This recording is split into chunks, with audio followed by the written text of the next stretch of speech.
Hey guys, welcome back to another breakdown in Altaz-Review. After a lot of speculation and theories, we get to take a look at Lies of P in all its glory. Lies of P has been quite well received ever since its announcement. There's a lot of people comparing it to Bloodborne, and I think that comparison is made positively or negatively depending on the person. Personally, I'm not a fan of Souls-likes that only mimic From Software games. They need to have a level of originality and a focus on details. So let's see where Lies of P stands as a Souls-like and as a game of its own. Like I said earlier, a Souls-like can't step out of the shadow of From Software until it's made something unique and manages to make all the little details relevant to the experience. Games like Neo, Jedi Fallen Order, and even Mortal Shell have made that step to try to create a game that stands out as an individual experience rather than as a good imitation. Lies of P has been compared to Bloodborne quite a few times, and that's a big compliment considering that Bloodborne is lauded as the best even among From Software titles. But as much as everyone wants Lies of P to be the spiritual successor to Bloodborne, it's more important that Lies of P creates its own identity using the lore of Pinocchio and its great setting. And I think it actually did manage to accomplish that. Lies of P is set in a gothic French setting where there's a lot of focus on steampunk and mechanical environments. Although it's similar to the Old English vibe of Bloodborne, there's also a lot of things that can be done differently in a French/steampunk setting. The lore is also used pretty differently. We all know the story of Pinocchio from things like Disney and other sources. But Lies of P uses characters and events from the original novel by Carlo Collodi to expand the lore and provide an interesting story with a familiar feel for many players. There's so much that can be done with the story side, and that's a far way from Bloodborne, which is known for its vague storytelling.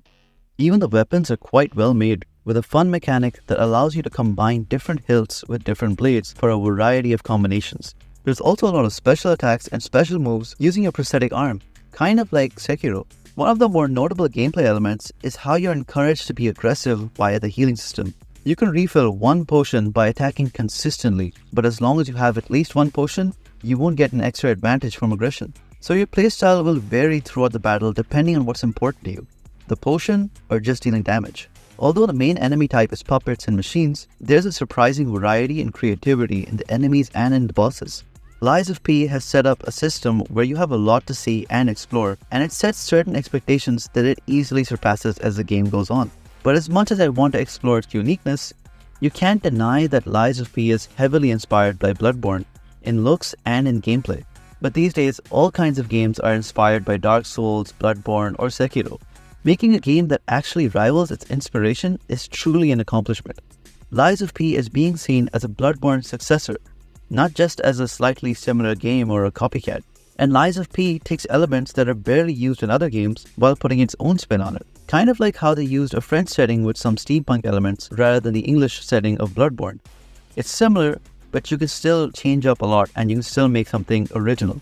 Similarly, the combat also uses transforming weapons and aggressive gameplay to regain health, just like Bloodborne. But by using the hilt and blade weapon system and combining the prosthetic arm from Sekiro, Lies of P created something that only it can be credited for. Lies of P used the brilliant ideas of Bloodborne and Sekiro to create the base for a lovable experience. But it adds new flavor to the format with its story and gameplay ideas to create a memorable game, one that will be remembered for its own name rather than for its inspiration. I'll admit, I was pretty skeptical about Lies of P. I thought it would be just another shallow copycat that took advantage of its similarities to Bloodborne. But what truly worried me was how they might ignore their great idea of using Pinocchio's story in this outlandish setting. It was exciting to see how they'll put a spin on Pinocchio's story and how it will apply into such Souls-like combat. But I'm glad to see that they've added all kinds of details from the original story of Pinocchio by Carlo Collodi and added different characters and events in creative ways to suit the lore of the game while staying true to the source material. Even for people that know the story of Pinocchio, there's going to be a lot of surprises and a lot of interesting events that they'll be seeing for the first time. And for fans of the original work, they'll get to see a lot of good callbacks and a lot of Easter eggs that they've been waiting for. Even lying has such a simple mechanic in dialogue and in the story, which is a great addition and a detail I was looking forward to.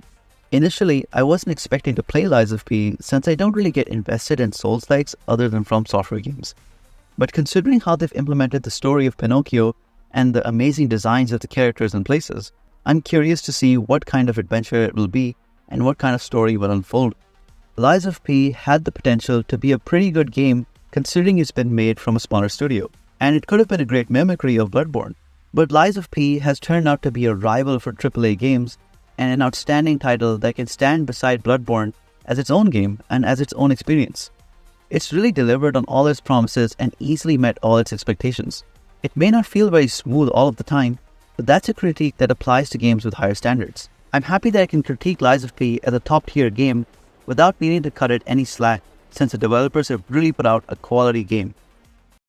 I'm looking forward to experiencing more of Lies of P, and hopefully we'll see more titles like this which can reinvent some classic tales.